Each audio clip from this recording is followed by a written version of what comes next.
Well, welcome everybody. Good afternoon to those of you in the States, good evening in Europe, and good morning in Asia. I'm Casey Schulberg, the Collier County Waterkeeper, and your host for our daily updates from COP26. What can I tell you about COP26? Well, it's crowded. It took me 45 minutes to get through security this morning. Remember, they're screening for bombs and COVID, so they're even more stringent than airports. I had to take my watch off. It makes everything more time consuming, and we all have to provide negative COVID tests every morning to get in. A quick primer on COP26. COP stands for Conference of the Parties and is organized each year by the United States, by the United Nations. There was no COP last year because of COVID. There have been 25. This is the 26th. They take place each year, and they are solely devoted to climate change. The one you probably all know about is COP21, which took place in Paris, where that Paris Climate Accord was signed. This year feels different. Into the cauldron of COP are greenwashing corporations, politicians spouting platitudes, endless meetings in hundreds of meeting rooms, indigenous advocates with justified grievances against developed economies, and really, really smart people holding industries to account and coming up with real solutions to drive change. Among them are our fellow waterkeepers. We'll get to some of those in just a few minutes. But before we welcome our guest hosts, and before we get to our main interview of the night, I want to share some work by Michael Fidler, our tech wizard and photographer extraordinaire, who shot some more photos of the conference today. So we want to just share those with you. And again, Michael, if you wouldn't mind letting us know what you're seeing, that would be greatly appreciated. So moving on to these photos, this is the one I took on the first day just upon arrival, where each and every of the participants get a COP26 hygiene kit. This photo should give you an idea how big the conference really is. Among the items you receive is also this aluminum refill and reuse bottle. And again, this should just show you the size of the conference. Moving on to some technologies. COP seems to me it's full of technologies. Some of them I have no idea how they work, so I hope to get to know them a little better during the next few days. I had a walk through the national pavilions today, so here we are just having a peek into the Brazilian pavilion. Here is yet another pavilion. What's quite interesting is that there are so many presentations going on simultaneously. So basically, there are at least 40 different shows going on at the same time. So it's so hard to choose what you actually want to see and do. We promised you to also show you some background, some back images from COP. So here is how the technicians are preparing a presentation. So this is the back end. And here is the exactly same presentation, but from the front end. So just going back, this is the back end, and this will be the front end of the presentation. It's being carried over Zoom, similar to our efforts as well.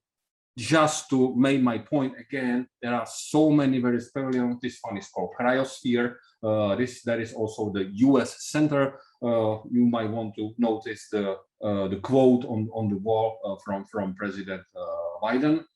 One other interesting thing I noticed is that although everybody is using microphones, the participants are just using headphones, so they are not really bumping to each other when it comes to noise, because the pavilions are so close to each other. So it's just an interesting perspective from the technological point of view, since what I experienced in Madrid was kind of, it was difficult to understand what the people were saying, since they were not using these devices. Yet another shot of official COP26 TV.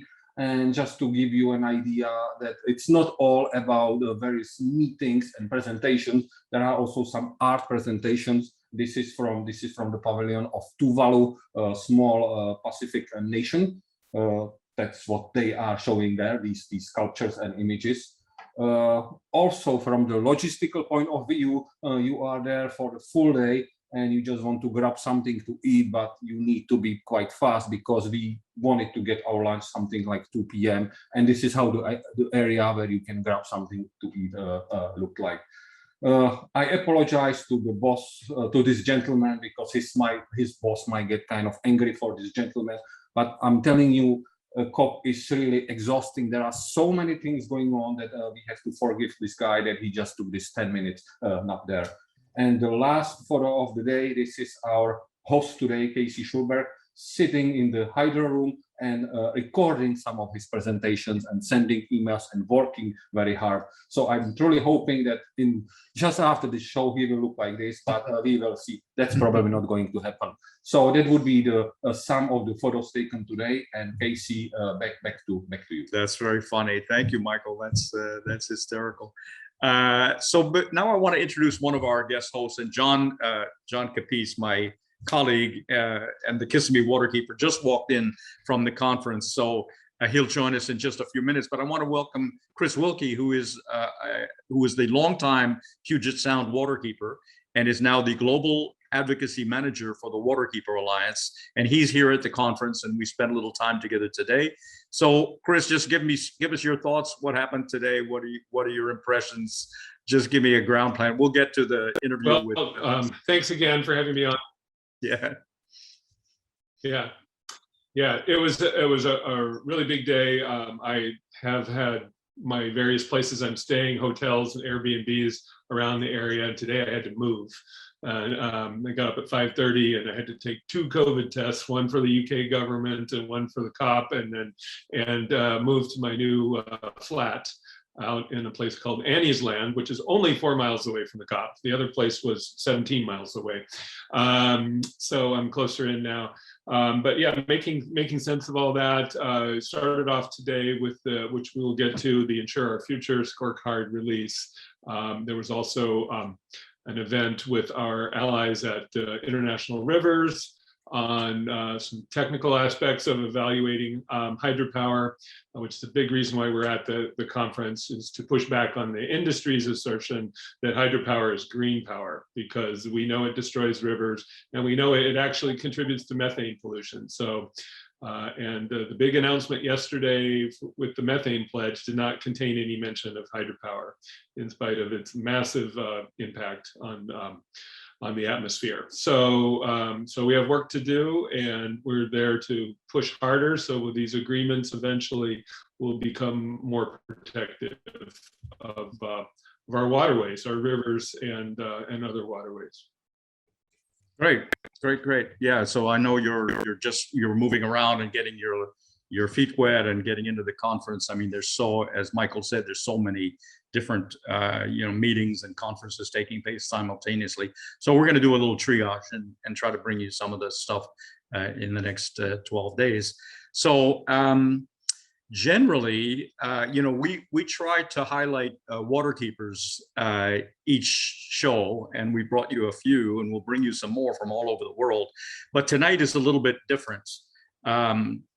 We're gonna focus on a wholly different subject tonight, and I'll tell you what that is. It's the insurance industry. So hear me out. You may be wondering why what the insurance company has to do with climate change. I mean, on the one hand, insurance underwriters need to pay out settlements from all sorts of natural disasters, but more importantly, they underwrite energy projects, including coal-fired plants, natural gas plants, oil drilling rigs, and oil pipelines. None of these industries can function without insurance. So Chris is part of a coalition that has been working in the insurance sphere for years, both in divestiture and in reprioritizing their underwriting policies. So Chris, just unpack a little bit what happened today and tell us about that session earlier today and how it's all going. Yeah, well, when I first found out about this field of divestment, I was like, what, insurance? I mean, it was like one of the most boring words in the dictionary. But it really is seen as a linchpin in the fossil fuel finance structure, because when you stop and think about it, there are thousands and thousands of banks that and investment and hedge funds that will invest in fossil fuels that will turn a dollar. but there really only is a handful of insurance companies. And even with all the insurance companies out there, there's an even smaller number that are actually aggregating that insurance. So they have this thing called reinsurance and they call it treaties between insurance companies.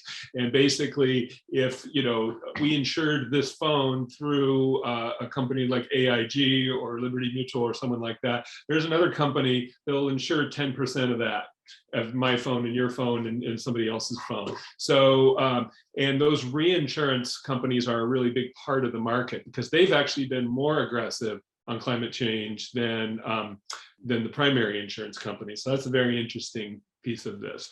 But yes, we're focused on coal, we're focused on tar sands, Arctic drilling, and new oil and gas development. Those are the things that we are looking for policies. We want insurance companies to exclude those and to not underwrite them.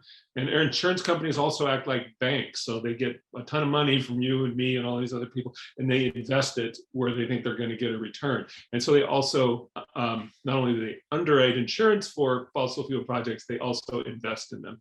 So today, and we'll hear from our other guests in just a moment, we have the scorecard release. It's the 5th annual scorecard, Ensuring Our Future 2021 scorecard. And it basically identifies who's leading and who's lagging behind. And we can go ahead and go over to our guest, and I can pick up some detail on the back end if you want. Yeah, so earlier today, we interviewed a really incredible guy who's a part of this coalition. Lindsay Keenan is the senior finance campaign and for the campaigner for the Sunrise Project and the European coordinator for Insure Our Future. So we will show you that interview we recorded earlier today, and then we'll come back and talk more about it.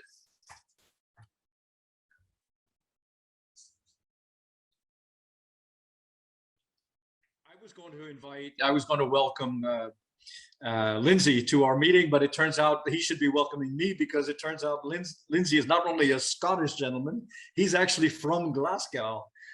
So Lindsay, all yours. Hi, thanks very much, and thanks very much for the invite. Yes, I'm from Glasgow, live in Sweden now, but very nice to be back in Glasgow for COP26. So I'm here. This morning we have launched an insurance scorecard. So I act as the European coordinator of the Insure Our Future network, a network of around 30 NGOs and social movements internationally who are working to pressure the insurance industry to stop insuring fossil fuels and to divest from fossil fuels. The insurance industry has quite a secret. I mean, globally, the insurance industry has around $30 trillion of assets under management. And a little like you can't drive your car without insurance, you certainly can't build that new tar sands pipeline or that new oil rig without insurance. So as society's risk managers, the insurance industry plays a very key role. It either facilitates these risks being taken or it prevents them from being taken.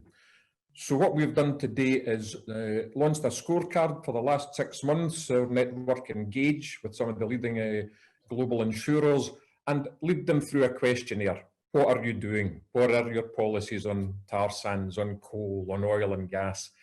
And today we published those conclusions. The conclusions in a nutshell are that coal is largely becoming uninsurable. Most of the major European insurers have policies where they will not insure new coal mines, where they're phasing out their insurance for coal. There remains a problem with some US and Bermuda-based insurers continuing to insure coal, and there's certainly more work needed with a number of those large US insurers in particular, also some in Bermuda. So I could name, for example, AIG or Travelers or Berkshire Hathaway, or looking into Bermuda, Convex or Everest Re as some of the problem players. So coal, largely uninsurable. Oil and gas is then, and conventional oil and gas is then the next issue. Quite a number of insurers now having policies where they won't insure and they'll divest from tar sands. And that's certainly a groundswell of a movement. There's more to be done there, but certainly the argument's been won that they need to divest and they need to stop providing insurance cover for tar sands. But conventional oil and gas, the rest of the industry, what the IPCC and the Production Gap report and the IEA reports all tell us, no new oil and gas, phase out existing oil and gas in line with a 1.5 scenario. The insurance industry isn't yet taking that up. Some of them have led with good policies on coal, but they're really losing their climate leadership position when it comes to oil and gas. So we've seen some good moves recently. AXA came out with a policy which moved into the oil and gas space, but not sufficiently. But for the rest of the industry, again, we're looking at companies like Travelers, Zurich, Lloyd's of London Market, Allianz, Chubb, Liberty Mutual. There's really only around 10 companies that are insuring about 70% of the oil and gas projects on the planet. So they actually have a lot of power to say some things just shouldn't happen. There are risks that just should not be taken. So far, they're not standing up and they're not stepping up to meet what the science demands. So we've been taking that message to the industry and today bringing that message to COP with a view really to, we need to keep a bit more focus on their insurance industry. We need to put them under a bit more pressure. They are a very significant part of the global economy. What a brilliant maneuver is to target that industry as leverage for the greater mission. Very interesting, and obviously the financial players, banking is another pressure point where we need to keep the pressure on banking institutions. But that is really interesting that you've been working on this and pursuing this for a while. And Chris said you were going to publish the leaders and laggards in the industry with your scorecard. So we're happy to put a link on the webcast and publicize that to the extent that we can. Is there something that we can do to help you with that effort, Lindsay? Yes. So we have the Insure Future website. We have an international one and we have a more specific North America website. They're both linked. We can send you through the links to those and to the scorecard. And the scorecard then does show you who's leading on divestment policies, who's leading in terms of their underwriting policies, who the laggards are. And unfortunately, a lot of the gap is in North America. Just now, some of the AIGs, Chubbs, Liberty Mutual, Travelers, Berkshire Hathaway, still significantly behind the ball on this. And yeah, so anything you guys can do to put that scorecard and website up there, there's a lot of good campaign information there. Yeah, we'll try to push that out for you. Yeah. And what did you hope to accomplish with this morning's session, Lindsay? Well, in part, it's a message to the insurance industry itself to really, it's important to show who is leading and who's behind, to create that sense of a positive competition and to name and shame to some extent these companies. At the same time, we have to be very careful because we see a net zero insurance alliance. We see AIG, for goodness sake, and Lloyd's of London. We're climate leaders. We're here, we get it. We're net zero 2050.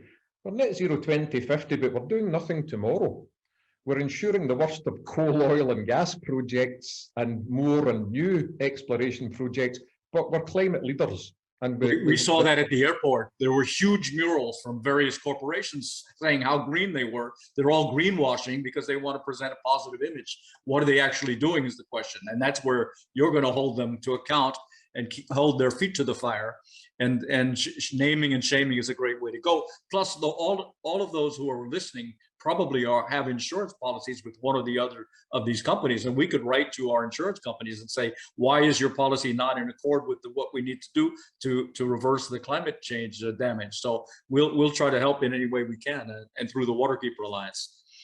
That's great. That's one of the things that we're doing. So we have been taking it directly to the companies and trying to negotiate at that C-suite level. Here's the science, here's the data. Can we just be, articulate and sensible about this and move the industry that way? But we also need to name and shame them publicly more. And we're also now moving to that space where we're all starting to understand the insurance connection that bit more. So it's exactly as you say, who is my house insurance with? Who's my car insurance with? Or we're also taking it up that level to other corporations and to city-states and to government level to say, well, who's providing your insurance? Are they a progressive player or are they a regressive player? Are they still insuring coal? So why are you insuring your city with them when your flood risk's going through the roof? And when you're having fires and the insurance company is hiking the premium for those or refusing to insure them because the risks are too great, and so can the government backstop and provide the cover while we take the premiums from the oil industry whilst claiming climate leadership. So there's a real, we all need to pay a little more attention on that insurance space. And I mean, just like the military, he's quite focused on national security and how these climate change impacts our national security. The insurance industry is on the front lines of this because they're going to have to insure people after hurricanes, floods, fires, et cetera, et cetera. So on the one hand, they're not divesting from fossil fuel. On the other hand, they're having to pay for claims from the results of exactly what we're talking about. So we should try to put that message together for them in a way to move them to a more progressive position. That's right. And so actually, it's one of the reasons there has been some significant movement already in the insurance industry. A lot of, I mean, for all that I'm naming and shaming the laggards, there have been quite a lot of sensible, smart people in the insurance industry who have got exactly that picture. They said, well, and they've been some of the first validators of the climate science because they were saying, well, actually, we have the data. I can tell you I'm paying out $1 billion more on claims for flooding. And there's a reason for that because I've got 50 years of historical data. I know exactly what I'm talking about. But then there's been a bit of a lack of that joined up thinking. It has been, we're paying out in the climate disasters, but I'm still insuring the fossil fuel industry. And then there is a little bit of a problem where some in the insurance industry are saying, well, actually, my solution is I'm going to stop insuring the climate disasters, or I'm going to stop insuring the flood risk areas, or I'm going to hike the premiums for those at the same time as I'm allowing and facilitating the fossil fuel industry. So that's where we have to praise the good guys, hold the feet to the fire for the bad actors. No, that's excellent, and what an interesting angle that we wouldn't necessarily have thought about. You've been working on this for years, and it's really refreshing to hear about that initiative. It's one of a suite of campaigns that needs to almost move forward simultaneously, but a very important one, and one that I just didn't actually know a whole lot about. So really appreciate that. I'm sure our listeners appreciate being informed about that angle as well. Yeah. So do you have anything you want to add, Lindsay, before we adjourn? No, really, just to thank the Waterkeepers Alliance and all of the members. I've had the pleasure to interact with a few of your team and a few people in different places. I was working with some of the people in the Bahamas when they were looking at oil rigs that were going to in the Bahamas. With Hiroshima in the Bahamas. Yes, and we were targeting insurance companies who were going to be insuring those oil rigs. Great work that you guys are doing. Real pleasure to work with you. And yeah, let's face it, we all. And Chris Wilke has been instrumental. He put us together, and he's working with you on this on the program from this morning on getting the word out and pushing that message forward. That's right. Partner. And so, yeah, really looking forward to work more with you guys. And, we're all in the same thing. We're all in the same situation, and we have to come at it from the different angles and come at it together. And together we will make a difference. Yeah, fantastic. Yes. Thank you so much, Lindsay. I really appreciate it. Thank you for sharing your objectives, and we wish you all the best with that. It's critical to our overall mission. So we are working in solidarity. and we salute you. And it's pleasure to meet another Glaswegian, another Glasgow favorite son. You know. Brilliant. Thank you very much. A real pleasure. Okay. Thank you very much, Lindsay, and hope it all goes well for you this week. Thanks. Bye-bye. Thank you. Yeah, so did I say there were some intelligent people working on these issues? There's a perfect case in point. This is such an impressive document. You know, I hope to share it with you, and it's maybe waffling a little bit on the screen, but and in here is the scorecard. So it goes from not so easy to show here, but it is a scorecard. Starts with the best performing companies on the top, and then the least performing companies on the bottom. And I did note there are a lot of American flags near the group on the bottom, so we have work to do. So Chris, you want to say anything about the movement, that work that you're doing with the Sunrise and the Insure Our Future? And then I know John, who just rolled in, has some knowledge on the insurance sector as well. So let's start with your thoughts, Chris, and then we'll go to John. Yeah, well, Lindsay is great. He's a great person to work with, and I was so happy when he jumped on the situation with the offshore drilling fight in the Bahamas, because they identified Lloyd's of London was their insurer. And the company would not say how much insurance they had. They said they had more than what was required by industry standards or the government of the Bahamas, but they would not put out a number. So we don't even know what they were insured for. We know it was a company that was incapable of meeting a disaster should one occur. They drilled one exploratory well earlier this year. And this is really one of our best tools, especially when the projects are moving to the implementation phase. There's a lot of work we can do to stop a project before it gets underway.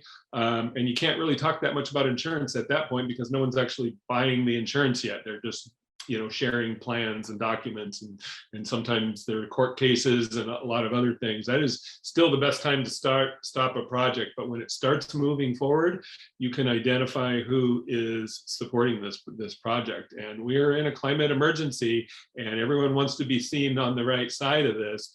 But the thing that the Insure Our Future Coalition is working on, the central equation that gets left off a lot, is when you have oil or coal or gas that's in the ground, it is not causing climate change. And then when you turn on that light switch, when you hop in your car, fly in a plane, warm your house, there's something is happening there, and people try to use less power, they try to conserve, but eventually that stuff that's been pumped or dug up, it's going to get burned, and it's going to go be in the atmosphere, and it's going to become part of future climate change. When you have 1.4 billion barrels of oil underground in the Bahamas and they haven't pumped a drop of it yet, that's never going to be part of global climate change if we can stop it. So that's where the Insure Our Future comes in. And then it is all about naming names. And so in the spirit of that, there's a couple things that I'll share since I don't have a green screen. The leaders and laggards, we should point out that the leaders are all scoring less than 5 on a scale of 1 to 10. So none of these companies are really leading to the extent that we want them to lead, but the bottom companies are scoring 0 in some cases. So the top companies are all European: Allianz, AXA, Access Capital, Swiss Re, and Zurich Insurance. Zurich does offer a lot of policies in the US. Those are your top ones, 1 through 5. They've been really leaders on coal in particular, and some of them are picking up on tar sands. This ranks fossil fuel insurance, fossil fuel investment, and other climate leadership, other things that they are doing in the leadership space. But then the laggards, there's a bunch of companies on here that maybe people haven't heard of. So I'm going to identify the bottom 5 or 6 US companies, because most of these at the bottom of the page are pretty close to each other because they're basically doing nothing. So the one that scored the worst is Travelers. Then you have Berkshire Hathaway, AIG, AIG used to have a climate division that they canceled. They canceled the climate division. WR Berkeley, and one that everyone sees every time they turn on their television, Liberty Mutual, is a big problem. They own a coal mine, and they also are underwriting the tar sands pipeline from the Alberta tar sands to Vancouver, BC. It's been called the Keystone XL that you've never heard of. And it takes the world's dirtiest oil and they're shipping it out to Asia for foreign markets. It's not even helping Canadian energy independence. And the plans are to triple the capacity of that pipeline. And it would be larger than Keystone XL. And that tar sands oil is so dirty, it basically, they burn 4 gallons of petroleum in order to produce 5. That's how dirty it is. And they need to fill it with solvents to even get it to flow through a pipeline because it's basically sand and oil. And they're going across indigenous land, unceded territories. So it is, there's a lot of environmental justice that's tied up in this work as well. And guess who owns that pipeline now? The Canadian government bought it from for the Trans Mountain Pipeline. I'm drawing a blank on the people that sold it, but the Canadian government, which is here talking about going climate neutral, and they are actually offsetting their carbon footprint for building this pipeline for the construction equipment. They're offsetting and claiming net zero, offsetting their carbon emissions for constructing the pipeline, the world's dirtiest pipeline to send the world's dirtiest oil to Asia. It is a giant climate bomb. So this is the biggest disconnect I'm seeing here at this conference, and we really need to be focused on keeping it in the ground and not expanding new oil. The last point I'll make is the International Energy Agency earlier this year in May said that to keep a pathway to 1.5 degrees Celsius, we must cease all new development of oil, gas, and coal from this moment forward. And this is the head of International Energy Association, the IEA. This is not a left-wing progressive climate justice group or anything like that. This is basically the coordination, international coordination hub for energy. And they are saying we should not develop any new oil reserves. And yet that's what's happening. I mean, this dovetails straight back to the conversation we had last night with Fadel Awad, who's fighting to keep some offshore drilling, that they have planned off the coast of Senegal, and so he's fighting hard to make sure that doesn't happen. We can all help with that effort. And this is a great report. We'll publish this report so that everybody can see, because we can vote with our wallets. We can just decide if there's an insurance agency that's doing a little bit better. Why not? I mean, they all basically cost the same amount of money. So why don't you just move your house insurance or your car insurance to one of the companies that's a little higher on the scale than, possibly Liberty Mutual or AIG. So I know that John has a lot of experience. First of all, welcome, John. I know you just kind of rolled in and you're still shaking your conference dust off you, but welcome. And if you want to weigh in on your take on the insurance industry, I know you have thoughts about that. And then we'll just get into your general thoughts of the conference. So all yours, John. Well, thank you, Casey. I heard very interesting comments there as I was trying to settle in after returning from the conference. I've got my badge, official badge today, and my travel pass, so I'm all set. Exciting day, very interesting. In fact, much more dynamic, I believe, than Madrid. So I'm looking forward to the coming weeks. But on this insurance issue, it came to my attention maybe 20 years ago, when I and many others had observed for 15 years in Florida the lack of response to the threat of sea level rise and more intense hurricanes and storm surges. And we thought that, okay, now the government is going to impose some rational development limits on highly vulnerable coastal zones. But no, nothing happened over those 15 years up until about the year 2000. And then I started thinking, well, what mechanism in our society, in our economy, can step in when the government fails to? And I thought, well, maybe the insurance companies, since they actually have to pay money whenever these things happen, these tragedies associated with climate change, that they would be the rational actor in all of this, that they would impose some limits and costs upon the developers in the coastal zones.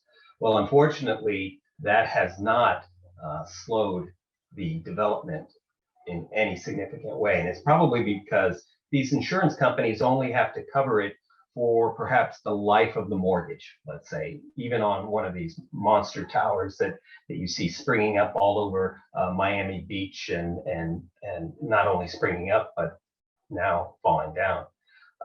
The growth there continues. You can look at one of these structures as they're building it. And as an engineer, I'm just incredibly impressed at the technology and the design that goes into these structures, easily designed to last 100, 200 years. And then we look at where they're at. They're at 1, 2, 3 feet above sea level. In Miami, because of accelerating various factors associated with the Gulf Stream slowing and disproportionate sea level rise in that area, these places maybe have 50 years ahead of them at best, maybe 75. And these structures continue to be built. So the previous speaker also pointed out that these reinsurance companies only insure to the level required by the government in some of these other projects. So just as with coastal development in Florida, residential and such, the ultimate insurer is, in our case, in the United States government, because they step in when the insurance companies fail to deliver sufficient recovery support after one of these disasters. And not only do they step in, but they also prop up the industry or the development by offering low-cost flood insurance. And that has been kept artificially low forever and ever. My first job in 1979 as a student was working with the US Geological Survey, doing the rudimentary computer models to develop the flood studies for coastal and near inland areas, for developing the risk factors for the federal insurance program, the federal flood insurance program. And even today, there have been proposals years ago enacted to steadily increase the insurance premiums into something that was financially sound and rational. But each time these rates would go up, the homeowners would complain, the congressman would put a bill forward in Congress, they would depress those insurance rates again and defer the costs onto the federal government to where that program is now billions and tens of billions of dollars in debt. So getting a rational insurance environment through the reinsurance companies and the federal government and the national governments around the world is critical to addressing this issue of climate change on various levels, not only the oil and gas, but on the coastal development.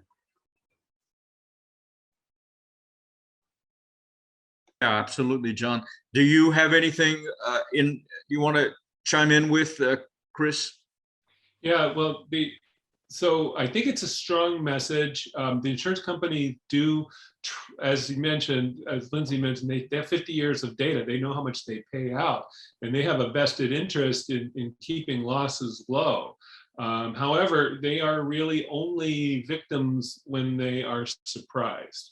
And what I mean by that is if a storm suddenly hits an area where it wasn't predicted to happen, then they have to eat those losses. But over time, and as they predict increases in storms, they just write that into the policy, or they can exclude policies altogether.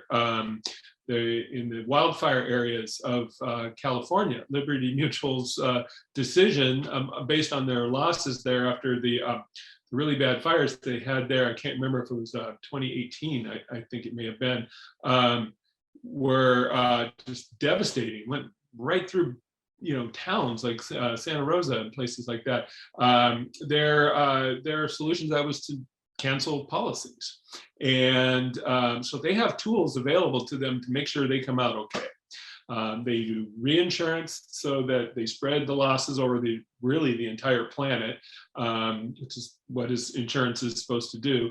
But then they also have rate hikes and cancellation at their disposal. So they're going to be okay no matter what. They can keep selling insurance right through the catastrophe and the crisis of climate change. They just need to be good at predicting when the problems are going to happen. So it really it comes down to more an issue of moral responsibility. Do they want to, what world do they want to leave to their children, the executives and the boards of these companies? And some of them, their heart's in the right place, but they're just moving slow. Other ones are acting like they don't care. And that's the point of this movement. I was really glad to see it expand in the last couple of years to cover new expanded offshore drilling. It's been added to the portfolio of Insure Our Future, to not open new oil fields offshore or onshore, in line with statements from the UN and the IEA. And then the other thing that they are strongly valuing in this report is free, prior, and informed consent from Indigenous and local communities. So we want to have them to have policies in place that they won't insure projects that are violating free, prior, and informed consent from the people that will be victims of these projects. Mm-hmm. Yeah, I mean, we want to reiterate that the people who are here from disadvantaged countries are not victims. They are loud and proud, and they are here speaking their mind. And we really owe it to ourselves to listen to them and to heed their advice. Sometimes they've got great wisdom, and they have a justified case in why they are being subjected to this damage, and they're not really the perpetrators of it. So that's something we're going to try to weave in all week long and next week. John, what are you hoping to see out of this week? What are your expectations? What are you paying attention to? What kind of things are you going to be interested in this week? Well, I just had a tremendous day today. I mean, I was there for only a few hours. Fortunately, the crowds have been to registration to where I pretty much just, once I figured out how to get across the river, the proper bridge, I was able to waltz in and register and walk right in and pick up all my material. So it was easy entry on this day of the conference. But I happened upon a pavilion that was not here in 2019, and it was for the Central Asian nations, Kyrgyzstan, Kazakhstan, Turkmenistan, Tajikistan. And it was interesting because I'd had an office there. Michael Fiddler, who's managing this Zoom for us, set up and managed that office for a couple of years, and the office continued until about 2012. And had a lot of great students come through that office. Some are professors in various universities now, and some are placed in various UN agencies, some dealing with these issues we're talking about here. And it was interesting because they were seeking funding largely for this issue that Chris has been focusing on, hydroelectric. These are developing countries that have very little in the way of energy. At least Kyrgyzstan and Tajikistan rely upon hydropower, and whereas Uzbekistan and Kazakhstan and Turkmenistan have natural gas and some oil. So they were looking at this, the green development funds, as potentially supporting these hydroelectric stations. So it was an interesting conversation to hear, and I'll be interested to look into the issues of what in that geographic area are the sediment dynamics associated with the methane production that Chris has pointed out, and what some of the alternatives might be for that region. So I engaged in some discussions with their officials from their meteorological association and brought up the issue of higher education. So we had some really interesting discussions, and I think these issues that Chris is raising about hydroelectric and its actual carbon balance will be important to discuss with these countries and explore alternatives. So that was one of the most interesting encounters I had today. And I also noticed the water center.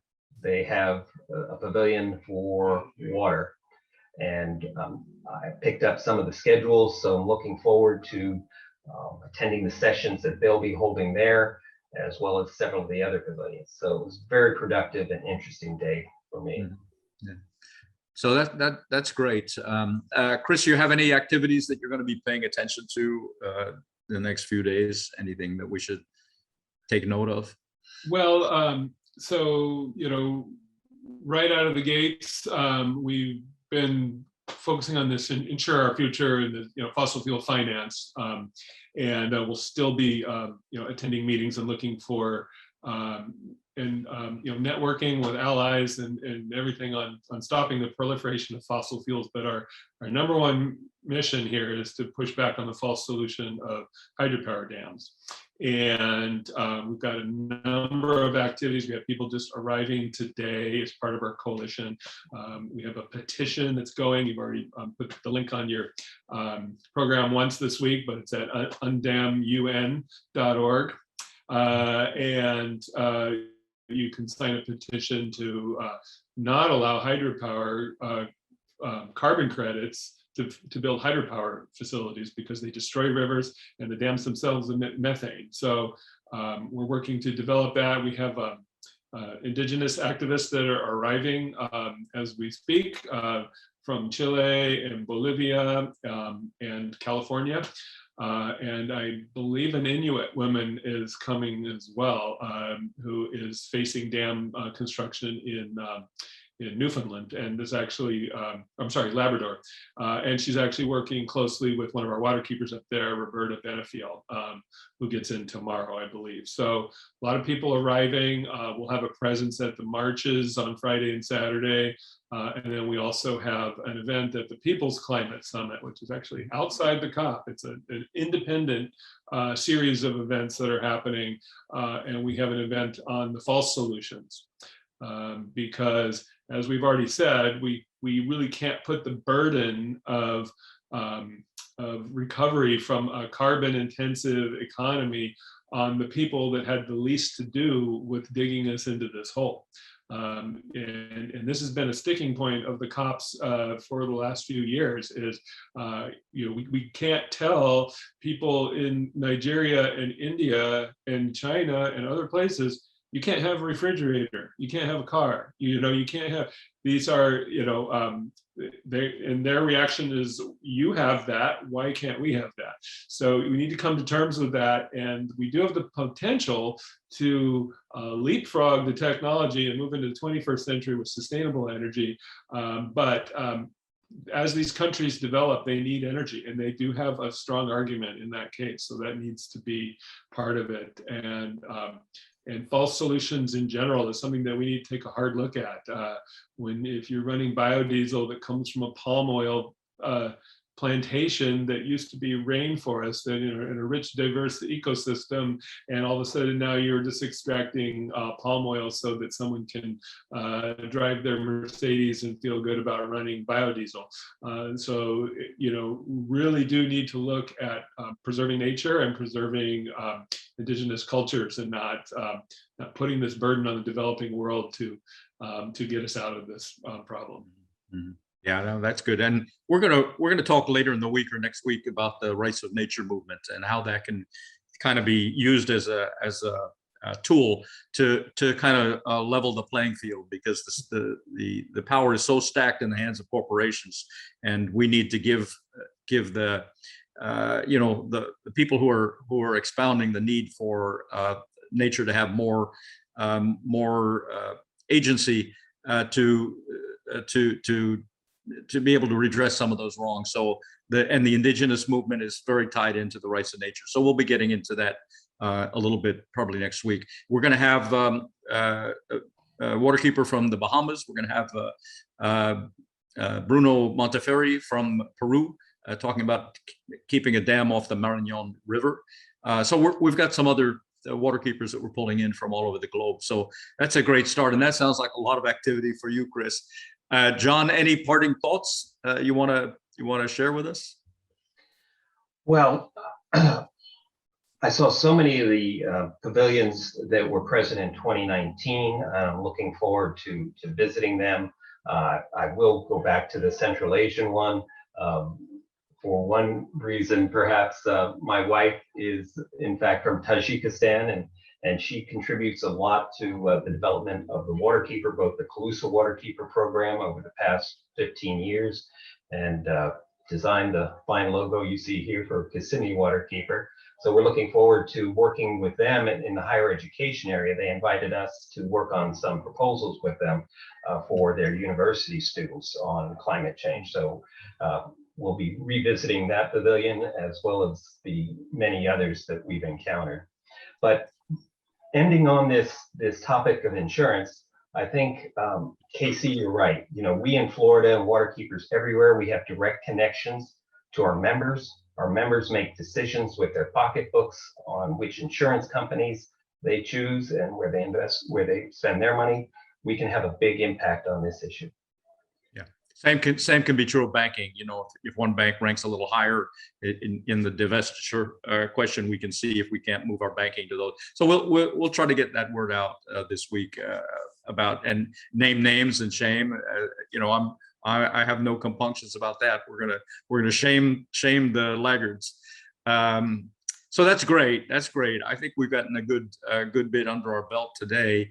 I really want to thank the Waterkeeper Alliance that has been so supportive of this program, and I want to thank you, Chris Wilke, for your contributions. They're really, really insightful, and your voice on the ground is going to be really key for the next 10 days.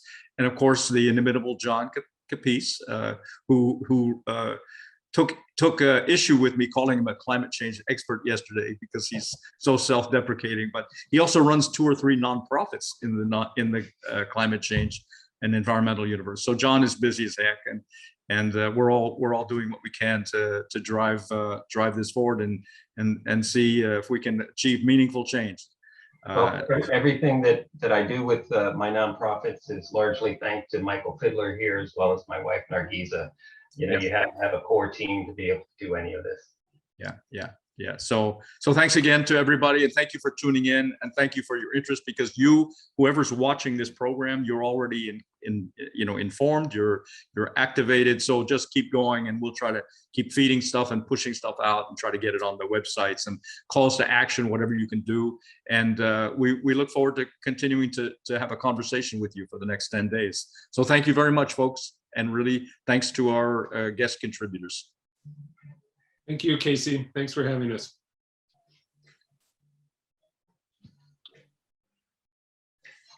That was